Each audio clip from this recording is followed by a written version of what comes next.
Hello guys, welcome back to my channel. ಎಲ್ಲರೂ ಹೇಗಿದ್ದೀರಾ? ಎಲ್ಲರೂ ಚೆನ್ನಾಗಿದ್ದೀರಾ ಅಂತ ಭಾವಿಸ್ತೀನಿ. ಇವತ್ತು ತುಂಬ ಟೇಸ್ಟಿ ಆಗಿರುವಂತಹ ರೊಟ್ಟಿ, ದೋಸೆ, ಇಡ್ಲಿಗೆ ಒಳ್ಳೆ ಕಾಂಬಿನೇಷನ್ ಆಗಿರುವಂತಹ ಕಾಯಿ ಚಟ್ನಿ ಇದು ಹೇಗೆ ಮಾಡೋದು ಅಂತ ನೋಡೋಣ ಬನ್ನಿ. ಫಸ್ಟ್ಗೆ ಸ್ವಲ್ಪ ಕಾಯಿ ತುರಿ ತೊಗೊಂಡಿದ್ದೀನಿ,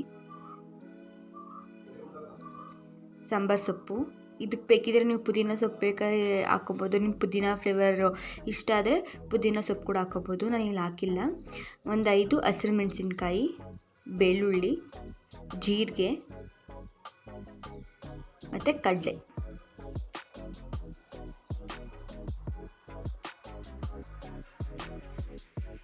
ಅದ್ರ ಜೊತೆ ಉಪ್ಪು ಹಾಕಿದ್ದೀನಿ. ನಿಮಗೆ ರುಚಿಗೆ ಎಷ್ಟು ಬೇಕು ಅಷ್ಟು ಉಪ್ಪು ಹಾಕ್ಕೊಂಡು ನೀರು ಹಾಕ್ಕೊಂಡು ಈ ಥರ ನೀಟಾಗಿ ರುಬ್ಕೊಳ್ಳೋಣ. ತುಂಬ ಟೇಸ್ಟ್ ಚೆನ್ನಾಗಿರುತ್ತೆ. ಸಿಂಪಲಾಗಿ ಕ್ವಿಕ್ಕಾಗಿ ಬೇಗ ಆಗುತ್ತೆ. ಈಗ ದೋಸೆ, ರೊಟ್ಟಿ, ಇಡ್ಲಿಗೆ ಒಳ್ಳೆ ಕಾಂಬಿನೇಷನ್ನು. ಕ್ವಿಕ್ಕಾಗಿ ಈಸಿಯಾಗಿ ಬೇಗ ಆಗಿಬಿಡುತ್ತೆ.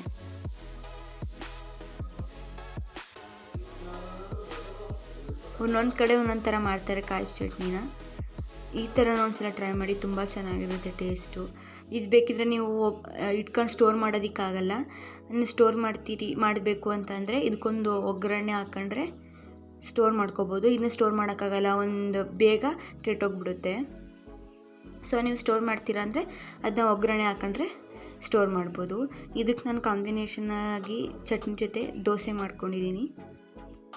ನೀವು ಇದನ್ನ ಇಡ್ಲಿ, ರೊಟ್ಟಿ ತಿನ್ಬೋದು, ಚೆನ್ನಾಗಿರುತ್ತೆ ಟೇಸ್ಟು.